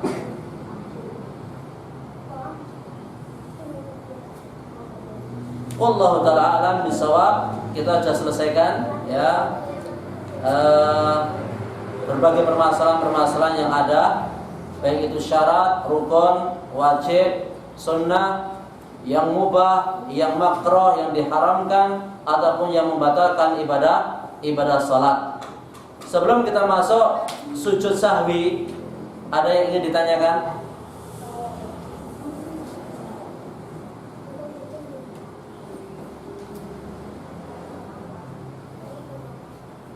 Atau istirahat dulu sebentar, barang berapa menit? Monggo Pak. Assalamualaikum warahmatullahi wabarakatuh. Waalaikumsalam warahmatullahi wabarakatuh. Seperti yang diberikan Pak Ustadz tadi, salah satu yang dilarang semacam ketika kita sholat tapi dalam keadaan yang sangat terpaksa kita menguap, itu bagaimana? Apa kita termasuk sudah mengurangi atau membatasi ini sholat tahajud? Ya, pertama jenengan mengatakan sangat, yang kedua jenengan mengatakan terpaksa, berarti darurat itu. Ya, mungkin tidak. Ya, namanya seperti itu ya, siapa yang bisa menghindarkan diri, Pak. Ya, tapi yang jelas itu menunjukkan, menandakan kemalasan kita ketika melaksanakan sholat. Kita yang akui, memang ketika kita menguap di tengah kita sholat, kita merasakan malas loh. Kita merasakan malas. Bukan kemudian batal sholat kita, tidak, hanya saja mengurangi. Ya, karena itu datangnya dari setan. Walaupun kita tidak menyangka bahwa dalam sholat kita banyak diganggu setan. Siapa yang menyangka statement ini? Sholat yang jenengan nggak diganggu setan, tak? Hah? Diganggu nggak? Ayo jujur. Hah? Banyak diganggu toh? Bukan hanya diganggu, banyak diganggu. Lawang dari mulai azan aja setan datang. Sebelum azan setan. Kemudian azan lari. Ya. Kemudian datang lagi, qomat, lari. Kemudian sholat ditegakkan, datang. Itu dalilnya seperti itu Pak. Jadi orang sholat itu mesti diganggu setan. Kalau orang sholat nggak diganggu setan, itu mungkin sholatnya orang Yahudi. Kalau sholatnya orang Muslim, mesti diganggu setan. Semakin sholatnya semakin khusyuk, gangguannya semakin berat. Iya. Makanya jenengan kok merasakan aku kok anggere khusyuk kok angel mentok, ya memang begitu. Semakin kita berusaha khusyuk, semakin berat gangguannya setan. Wallahu ta'ala a'lam. Ada yang lain? Assalamualaikum Ustaz.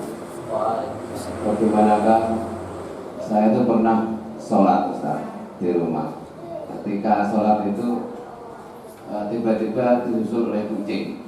Saya punya kucing. Disusul? Iya. Disusul sholat apa disusul? Disusul Oh, kucing. disusul. Itu bagaimana, batal atau tidak? Terus yang kedua tentang saya pernah melihat sholat jamaah di TV, entah itu di mana. Itu makmumnya sambil membawa Quran membaca. Makmumnya? Ya, itu bagaimana? Dalam sholat sunnah itu Pak? Ya, tarawih. Terima kasih. Assalamualaikum warahmatullahi wabarakatuh. Waalaikumsalam. Yuyul kucing ini apa ya maksudnya? Saking senengnya. Itu mungkin kucingnya nggak paham Pak kalau jenengan sholat.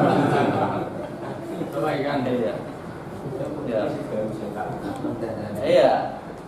Mungkin kucingnya nggak paham jenengan lebih sholat. Berarti ya pengennya tidak dolanan ya, seperti biasanya. Saya nggak tahu persis bagaimana cara ganggunya kucing tersebut.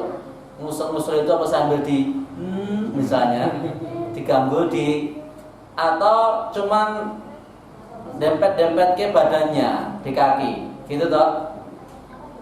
Dempet-dempet di badan di kaki toh? Tidak ke depan, kadang ke kanan, ke kiri, ke belakang, enggak begitu toh? Kayak di apa itu namanya? Dililing.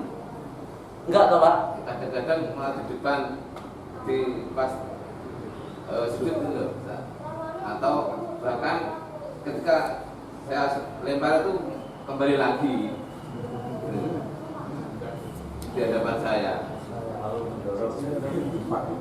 Ya, saya bacakan pentingnya kita membuat sutra. Ya.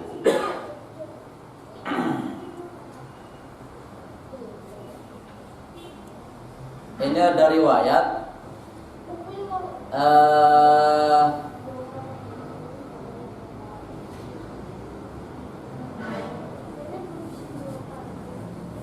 idza lam yattakhid sutratan fa innahu yaqta'u salatahu al-himar wal mar'ah wal kalbul aswad. Jadi yang menjadikan kalau sholat kita itu bisa batal kalau pas kita tidak membuat sutra, itu kalau dilewati keledai, wanita, dan anjing hitam. Kalau kucing, tidak ada riwayat dilewati kucing atau diganggu kucing, ini batal. Pernah Rasulullah SAW sholat itu ada kambing lewat. Kemudian ya di kana baina anna Nabi sallallahu alaihi wasallam kana yusalli fa marat syatun baina yadayhi. Nabi pernah salat, tiba-tiba seekor kambing itu lewat di depan beliau. Fasa'aha ila al-qiblah hatta alzaqa batna bil qiblah. Nabi dorong itu ya sampai perutnya itu mengenai ke arah kiblat. Dorong. Ya, disingkirkan gitu loh. Jadi kalau kambing kan tidak najis, Pak. Kalau kucing kan juga tidak najis. Nah, tidak najis, liurnya tidak najis. Tapi kalau kotorannya najis. Tapi kalau itu sering dilakukan, sering terjadi, ya baiknya dihindari. Ya, yang ajeng sholat ya dijogosek kucingnya. Terus yang kedua, mengenai apa tadi ya? Sholat saya membaca lewat membaca mushaf. Itu kalau ada hajat, kalau diperlukan, dan itu pada waktu sholat nafilah. Tapi tentunya sama-sama kita sepakat bahwa sholat tanpa membaca mushaf itu lebih khusyuk enggak? Lebih khusyuk. Maka hal yang lebih mendorong kita berbuat khusyuk yaitu yang lebih diutamakan. Dan namanya hajat. Misalnya punya target 1 bulan 1 kali khatam dalam sholat, ya kayak rapal sih San. Ya nanti kita timbang-timbang mana yang lebih aulawiyah. Apakah kekhusyukannya yang kita utamakan ataukah banyaknya kuantitasnya yang kita utamakan dalam membaca surat-surat Al-Quran. Wallahu a'lam bishawab. Sudah? Ini tadi terhitung istirahat atau bukan ini? Padahal kamu ajeng tamat.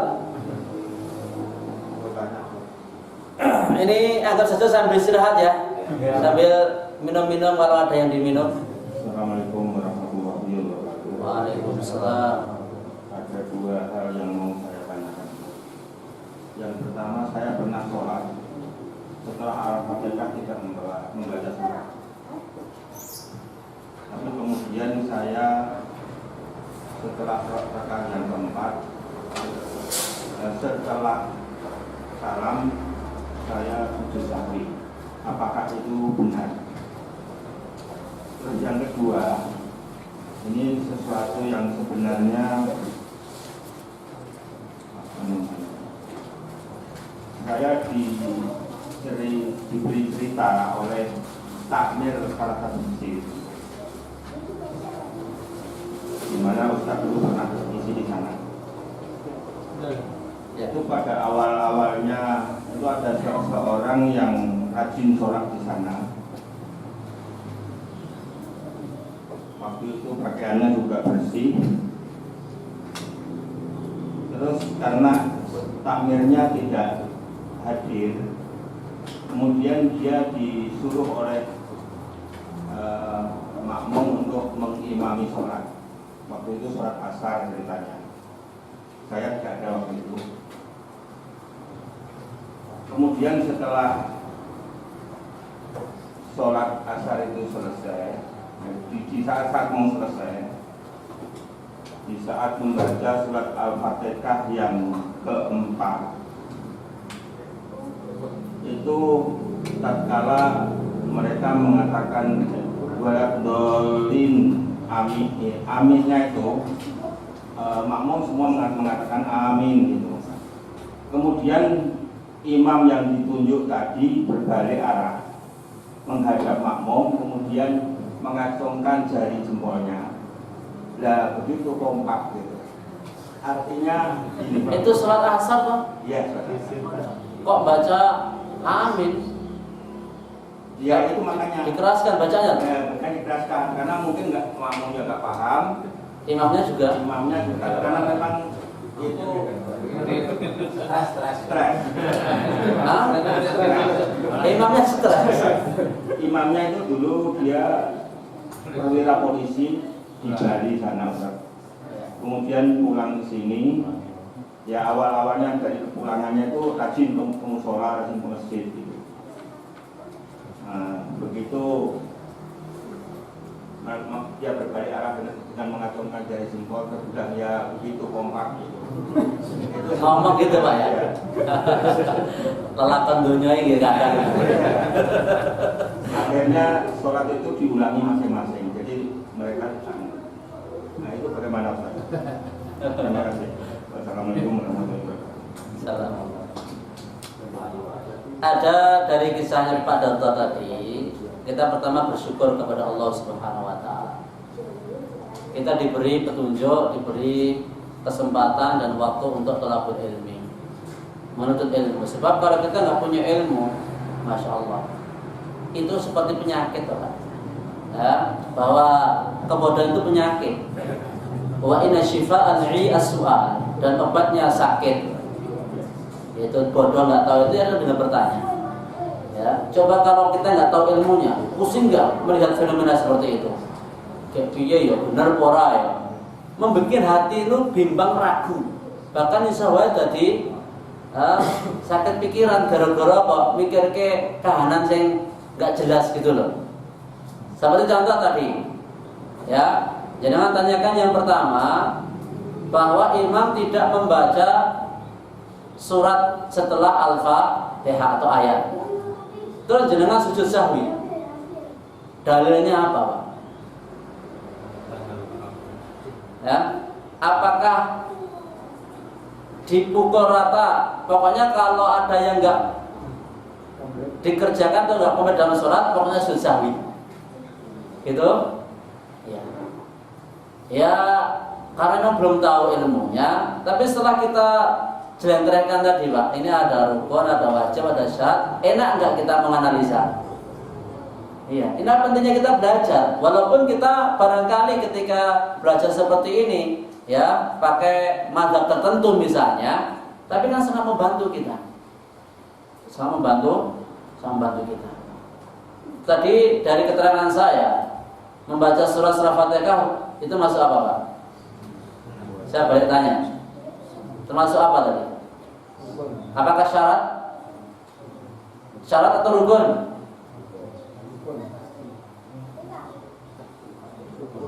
Syarat atau rukun? Hah? Rukun. Pantas kalau rukun sujud sahwi. Syarat. Pantas kalau wajib. Pantas sujud sahwi. Sunnah. Tadi saya kan nyatakannya sunnah loh. Kok jenengan iso jawabnya minta ganti loh. Kadang rukun, kadang syarat. Saya kira baca Fatihah. Apa pertanyaan saya ulangi lagi. Saya keliru ngomong. Iya. Saya keliru ngomong. Oh, ini saksinya ini, saya dibela. Saya sehingga saya ucapkan membaca surah setelah Al-Fatihah atau ayat. Saya surat Fatihah. Oh, ya nggak apa-apa untuk hilangkan kantor. Iya. Jadi kalau Al-Fatihah rukun, tapi kalau bacaan surah Fatihah sunnah. Gimana kalau meninggalkan? Apakah ada konsekuensi sujud sahwi? Tidak. Sudah terjawab? Baik, itu yang pertama. Kemudian yang kedua, orang yang enggak nuan sewu, enggak genap akal, kok suruh ngimami itu loh. Enggak tahu ya. Oh, enggak tahu imam-imamnya. Iya, maksudnya mereka itu loh Pak, yang ikut itu loh, apa enggak tahu bahwa dia itu kurang akalnya? Mungkin nggak tahu kan dia baru pulang dari Bali.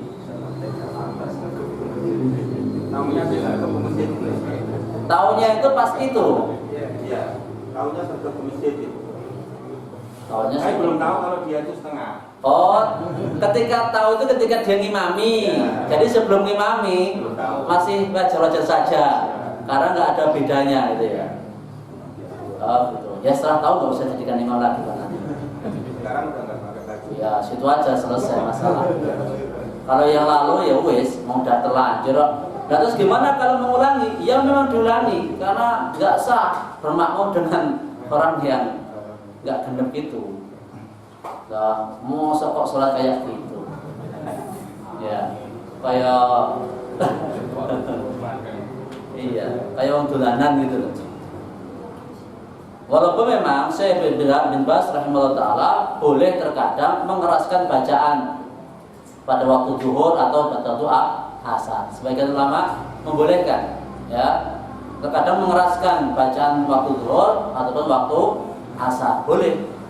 Ya. Namun bukan karena dia orang tadi ngerti dalilnya, tapi karena memang dia setengah itu tadi. Ya. Kalau dia nggak setengah, ngapain dia ke belakang dan gini-ginian? Kalau nggak setengah, ya. Allah a'lam bishawab. Masih ada yang lain? Ya. Assalamualaikum warahmatullahi wabarakatuh. Waalaikumsalam. Saya sering ngajak anak yang kecil sering ke masjid. Itu kadang kalau saya tinggal sholat itu izin kalau saya tinggal sholat saya duduk di samping. Kadang kalau pas nangis kencang kita waktu berdiri yang terbaik yang dilakukan apa? Terima kasih. Umur berapa? Umur 1,5 tahun, sekarang 2 tahun.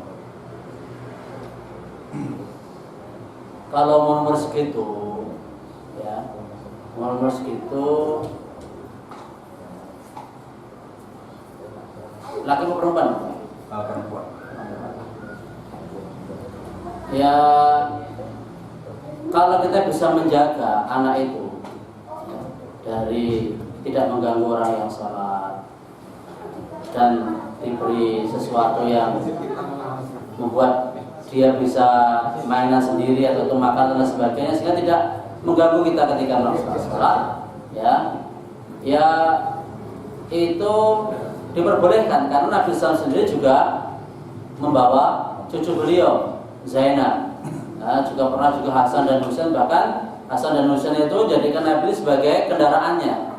Ketika Nabi sujud, naik di punggungnya Nabi SAW. Sampai lama sekali Nabi sujud.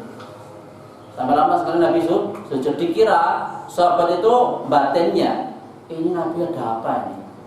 Kok lama sekali gak bangkit dari sujud? Sampai-sampai ada was-was di hati para sahabat. Namun kemudian setelah selesai sholat, Nabi SAW jelaskan bahwa ketika beliau sujud tadi, cucu beliau, kesayangan beliau ini naik di punggung beliau, dan beliau tidak ingin mengganggu kenyamanan cucu beliau di dalam menjadikan beliau sebagai tunggangannya tadi. Sampai seperti itu. Lah kalau sekarang ya dalam realitanya ini kalau membawa anak ke masjid ini nangis.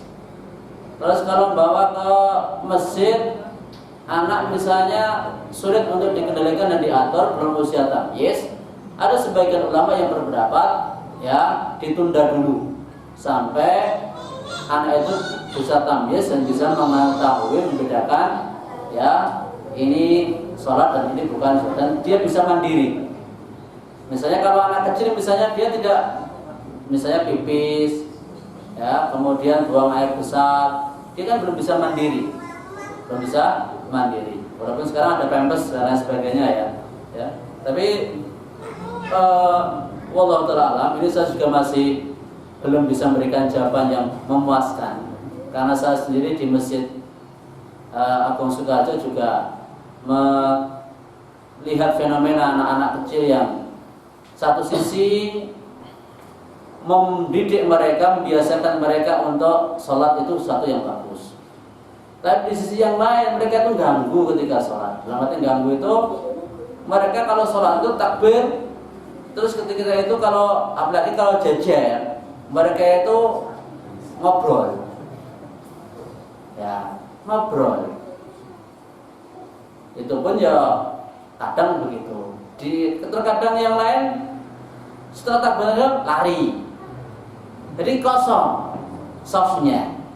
Ya, ini kan berarti kita mengganggu konsentrasi. Saya sendiri ya sama anak kecil ya, saya kalau di belakang itu nggak konsentrasi, saya sholat di belakang. Pas saya tidak ngimami, itu saya nyoba di belakang itu sama anak kecil itu nggak konsentrasi saya sholat itu.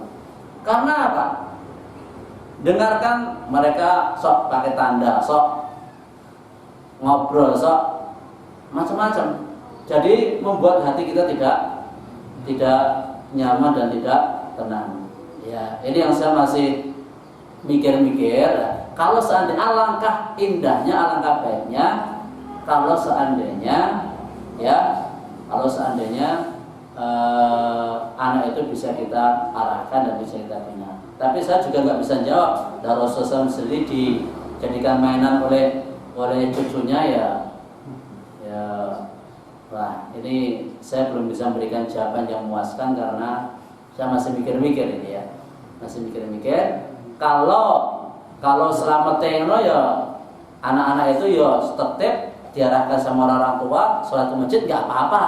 Tapi kalau masalahnya itu ketika di masjid malah ganggu atau lari-lari di barisan soft itu. Sering anak-anak kecil itu lari-lari di barisan soft. Ya, lari sana sini sampai cekekean gitu loh. Wah, ya ini kan ya kalau kitanya bisa sabar, kalau jamaah yang lain nggak sabar gimana? Itu anak kita mungkin bisa sabar, tapi kalau yang lain akan menimbulkan apa? Problem dan permasalahan. Ya, problem dan permasalahan. Jadi kalau ini untuk sementara waktu ya, kalau sekiranya kita belum bisa mengkondisikan anak dengan baik ya kita tunda dulu. Ya. Walaupun sekali waktu kita perkenalkan dengan masjid juga enggak masalah, asalkan kita pandai-pandai di dalam mengetahui fenomena dan wakil kenyataan di masjid itu. Kalau kira ini ganggu, ya kita yang harus istilahnya lapang dada. Apalagi kalau sampai dialek nih, tapi biasanya orang Jawa ini rawani ngilik nih. Iya, cuma dibatin mana kayak orang ini misalnya. Ya, itu ya. Kita cuma menjaga ya masyarakat kita dan jamaah kita supaya bisa tenang. Ya. Wallahu ta'ala alam bisawab. Walaupun nggak ada larangan membawa anak ke masjid tuh ya, nggak ada larangan. sebatas yang saya ketahui. Wallahu a'lam. Ya, untuk menghabiskan waktu, kalau kita nambah sujud sahwi ini jam-jam akhir pembahasannya perlu ada mikir ini. Ada satu pertanyaan, Ustaz. Ya. Bagaimana kalau kita pas di tengah-tengah sholat menahan kentut, Ustaz? Di tengah-tengah sholat menahan kentut, Iya. makruh Pak. Hah? Berarti serem apa? Batal. Ya. Iya. Nah kan juga menahan pun juga bertingkat-tingkat Pak. Ada yang menahan stadium 1, ada yang stadium 2. Nanti kalau menahannya sampai stadium 4 ya sampai dikhawatirkan brojol ya itu ya lebih batalkan gitu Pak. Ya, masih ada yang lain? Ya. Masalah yang tidak boleh mendahului imam atau bareng sama imam. Kalau masalah amin bagaimana? Kalau amin itu bareng sama imam. Bareng sama imam nggak apa-apa. Ya. Fa idza qala amin faqulu amin. Jadi imam dulu baca waladhdallin diikuti makmum amin. Dan bila aminnya itu berbarengan dengan aminnya malaikat, maka akan mendapatkan keutamaan yang besar dari Allah Subhanahu wa taala. Ya, wallahu a'lam bishawab.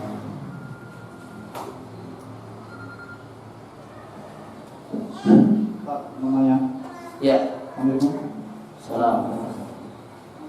Apabila sholat berjamaah dengan suara zahar, si makmum tersebut membaca surat Al-Fatihah atau tidak, Ustaz? Mengenai bacaan Al-Fatihah, apakah saat sholat zahar itu si makmum tetap membaca surat Al-Fatihah atau boleh diam saja? Demikian. Assalamualaikum. Salam. Dulu saya sudah pernah menawarkan tentang membaca surat Al-Fatihah. Sudah belum? Katanya sudah disampaikan, sudah dijelaskan. Membaca surat Al-Fatihah hukumnya wajib. Membaca surat Al-Fatihah itu bagi orang yang salat, baik ia sebagai imam, makmum, maupun orang yang salat sendirian.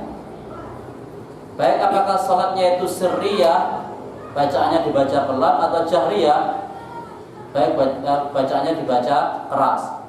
Baik salat wajib maupun salat sunnah. Dan wajib membacanya di setiap rakaat. Tidak dikecualikan melainkan orang yang masbuk saat mendapati imamnya rukuk dan dia tidak sempat membaca Al-Fatihah. Dan juga kalau menurut pendapat Syekh At-Tuwaijiri ini, beliau berpendapat makmum ini tidak membaca Al-Fatihah ketika imam membaca sholat pada waktu sholat jahriyah. Ya, kalau pendapat beliau. Tapi kalau Syekh Muhammad bin Shalih Al-Utsaimin, beliau berpendapat juga membaca. Ya, karena itu termasuk rukun di dalam sholat. Karena belum tentu kita mendengarkan bacaan imam. Misalnya imam baca Al-Fatihah, apakah kita betul-betul bisa konsentrasi ketika mendengarkan bacaan Al-Fatihah imam? Apalagi bacaannya nggak karu-karuan. Bisakah kita konsentrasi ketika itu? Nah, supaya kita dikhawatirkan tidak luput dari bacaan Al-Fatihah, maka kalau menurut Syekh Utsaimin, baca Al-Fatihahnya itu setelah imam selesai membaca Al-Fatihah.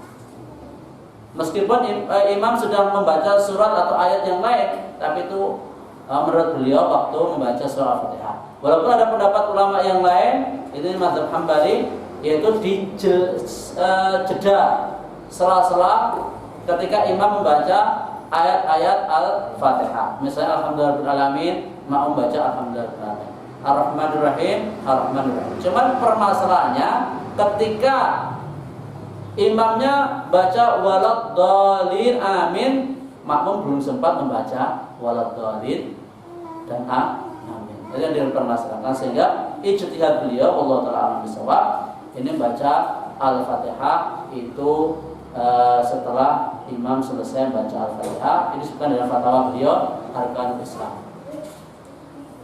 Tapi kalau pendapat Syekh Tuwaijiri ya gugur. Wallahu taala alam bisawab.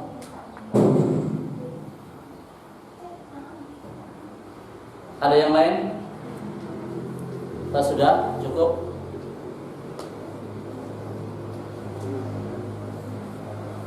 Akhirnya target kita tadinya mau tambah sujud sahwi, ya kita belum bisa.